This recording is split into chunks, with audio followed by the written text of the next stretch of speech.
दोस्तों आज की हमारी सच्ची कहानी की शुरुआत होती है उत्तर प्रदेश के मुरादाबाद जिले से। और इसी जिले के अंतर्गत एक गांव में छोटा सा परिवार रहता था। इस परिवार के मुखिया का नाम सलीम होता है। सलीम की पत्नी के अलावा उसकी इकलौती बेटी होती है जिसकी उम्र 14 साल के करीब होती है। दोस्तों सलीम काफी बिगड़ा हुआ आदमी होता है, काफी अय्याश टाइप का आदमी होता है और वह हर दिन शराब पीकर अपने घर पे आया करता था और अपनी पत्नी को मारा पीटा करता था। दोस्तों इसकी पत्नी का नाम सायरा बानू था और इसकी उम्र 35 साल के आसपास थी। सायरा बानू ने अपने शौहर सलीम को समझाने का भरपूर प्रयास किया था, लेकिन वो समझना ही नहीं चाहता था और सलीम जब भी शराब पी के घर पे आता था तो अपनी पत्नी से लड़ाई झगड़ा किया करता था।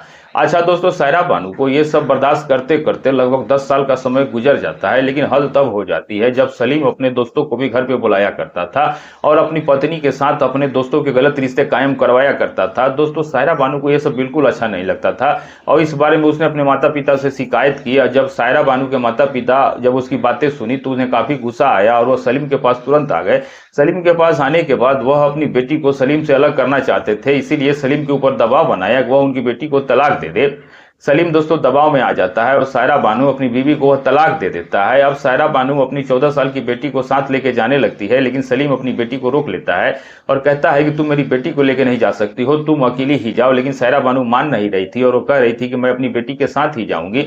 इनमें काफी बहस हो जाती है, झगड़ा हो जाती है, लेकिन बाद में जो निर्णय निकलता है वो यही निकलता है कि सायरा बानू को अपने माता पिता के साथ अकेले ही जाना पड़ जाता है। अब जो उसकी बेटी थी जिसका नाम खुशबू होता है वह अपने पिता सलीम के पास ही रुक जाती है। लेकिन दोस्तों सलीम तो अय्याश किस्म का आदमी था, काफी बिगड़ा हुआ आदमी था, इसलिए वह अपनी बेटी के ऊपर भी गंदी नजर रखने लगता है। दोस्तों बड़ी ही रोचक और हैरत अंदेज कहानी है। इस कहानी से आपको एक बहुत बड़ी सीख मिलने वाली है, आपको बच्चों की सुरक्षा के लिए एक बहुत बड़ी सीख मिलने वाली है।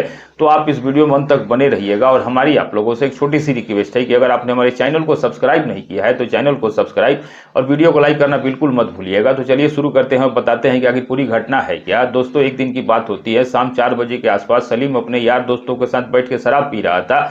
शराब पीते पीते लगभग 1 घंटे का समय गुजर जाता है। तभी सलीम अपने दोस्तों से कहता है कि अब मुझे जाना चाहिए, अब मैं अपने घर जा रहा हूँ। लेकिन सलीम का एक दोस्त उससे कहता है कि भाभी मैं भी तेरे साथ चल रहा हूँ, तेरे घर पे आज मैं भी तेरे घर पर ही खाना खाऊंगा। अब सलीम का जो दोस्त होता है वो सलीम के घर पे आ जाता है। उसके बाद दोनों सलीम और उसका दोस्त एक जगह बैठ के बात करने लगते हैं। तभी सलीम अपनी बेटी खुशबू से कहता है कि बेटा तुम 2 कप चाय बना करके लेके आ जाओ। फिर खुशबू जब चाय बनाने किचन में जाती है, चाय बनाती है और चाय बना के 2 कप अपने पिता उसके दोस्त को दे देती है। अब दोस्तों ये जो लड़की होती है बिल्कुल नासमझ होती है और ये अपने पिता और उसके दोस्त के मंसूबों को समझ नहीं पा रही थी कि ये दोनों क्या करने वाले हैं। अब सलीम जो था अपने दोस्त से गलत गलत बातें कर रहा था अपनी बेटी के बारे में। अब कोई आदमी अपनी बेटी के बारे में गलत बात करे तो सामने वाले का हौसला और बढ़ जाता है, इसलिए उसके दोस्त का हौसला और बढ़ जाता है और वह उसका हाथ पकड़ लेता है। खुशबू अपना हाथ छुड़ाती है, विरोध करती है, लेकिन ये आदमी उसका हाथ नहीं छोड़ता है। अच्छा सलीम बैठा हुआ ये सब कुछ देख रहा था और उसे ये सब देख के काफी अच्छा लग रहा था। अब ये जो आदमी होता है सलीम का जो दोस्त था वह खुशबू को अपने कंधे पे उठाकर एक कमरे में लेके चला जाता है। अच्छा सलीम जो था वह भी पीछे पीछे कमरे में चला जाता है। उसके बाद एक आदमी हाथ पकड़ता है, एक आदमी पैर पकड़ता है और फिर बारी बारी से दोनों आदमी उस लड़की के साथ गलत रिश्ते कायम कर लेते हैं। लड़की चीखती है, चिल्लाती है, लेकिन उसकी आवाज सुनने वाला कोई नहीं था, उसका दर्द सुनने वाला कोई नहीं था।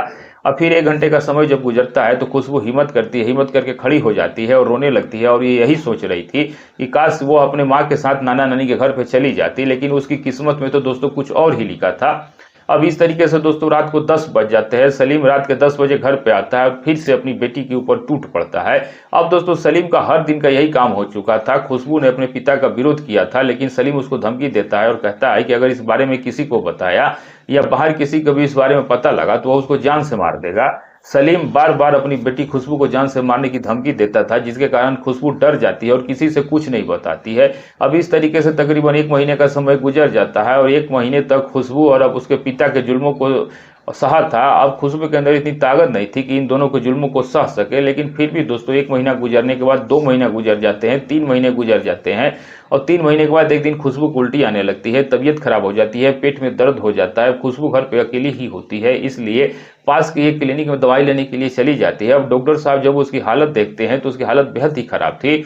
उसे तुरंत ही बड़े हॉस्पिटल उसे लेके चले जाते हैं और उसका चेकअप कराने लगते हैं। अब जैसे ही खुशबू का अल्ट्रासाउंड कराया जाता है, चेकअप कराया जाता है, तो उससे चेकअप से जो रिपोर्ट निकल के आती है उसमें साफ साफ लिखा हुआ था कि खुशबू 2 महीने की गर्भवती है। अब खुशबू जो थी वो कम उम्र की लड़की थी और जब डॉक्टर साहब देखते हैं तो उनके पैरों के नीचे जमीन खिसक जाती है और वो सोचने लगते हैं कि आखिर इस लड़की के साथ किसने गलत किया है या फिर लड़की ने अपनी मर्जी से करवाया है। अब वह खुशबू से पूछने लगते हैं, लेकिन खुशबू इस बारे में कुछ नहीं बताती है, क्योंकि उसके पिता सलीम ने उसे पहले ही मारने की धमकी दी थी। लेकिन यह जो मामला था ये पोस्को एक्ट का था, इसलिए डॉक्टर साहब पुलिस को खबर कर देते हैं। अब पुलिस मौका बर्दाश्त हॉस्पिटल में पहुंच जाती है और वहां पे आने के बाद वो खुशबू से पूछताछ करने लगती है। वो उसे कहते हैं कि बेटा, तुम्हारे साथ किसने गलत किया या फिर तुम अपनी मर्जी से करवाया है, आखिर ये मामला है क्या। पुलिस को देख के खुशबू घबरा जाती है और पुलिस को भी कुछ नहीं बताती। अब पुलिस के सामने सच्चाई जानना सबसे बड़ी चुनौती थी। फिर पुलिस ने दिमाग लगाया और लेडीज कांस्टेबल को सिंपल कपड़े पहना के खुशबू के पास भेजा और कहा कि इसे प्यार से पूछो ताकि इसे कुछ बता दे। अब कांस्टेबल सिंपल कपड़े पहन के खुशबू के पास जाती है और उसे पूछना शुरू कर देती है। दोस्तों, कुछ दिनों तक तो खुशबू कुछ नहीं बताती है, लेकिन कुछ दिनों के बाद खुशबू टूट जाती है और रोते हुए अपने पिता और उसके दोस्त के जुल्मों के बारे में बता देती है कि उन दोनों ने ही इनके साथ गलत किया है। अब दोस्तों, कांस्टेबल जो थी वो तुरंत ही दरोगा साहब के पास पूरी बात बता देती है। उसके बाद दरोगा साहब एक टीम गठित करते हैं। 6 लोगों की एक टीम होती है और सलीम और उसके दोस्त को गिरफ्तार कर लिया जाता है।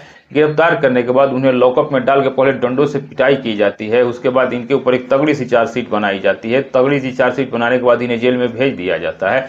दोस्तों, ये जो मामला था वो पोस्को एक्ट का था। लड़की की उम्र कम थी, इसलिए डॉक्टर साहब से दरोगा साहब कहते हैं कि ये जो मामला है, लड़की के पेट में जो मामला है, इसे खत्म कर दो, क्योंकि आगे चल के लड़की की जान भी जा सकती है। इसलिए डॉक्टर साहब लड़की के पेट से वो सब मामला साफ कर देते हैं। आप समझ सकते हैं कि मैं क्या कह रहा हूँ। उसके बाद दोस्तों, लड़की को उसके माँ के घर पे, उसके नाना नानी के घर पे भेज दिया जाता है। हालांकि लड़की जो थी वह इस सदमे से क्या निकल पाएगी या नहीं निकल पाएगी, इसके बारे में तो मैं नहीं कहूंगा। लेकिन जब 6 महीना गुजर जाता है तो 6 महीने के बाद जज साहब अपना फैसला सुनाते हैं और इस दोनों अपराधियों को आजीवन कारावास की सजा सुना दी जाती है। तो दोस्तों, इंसान में हवस इतना अंधा हो जाता है कि ना वह रिश्तों को देखता है, ना समाज को देखता है, और जो उसे करना होता है वही करना होता है।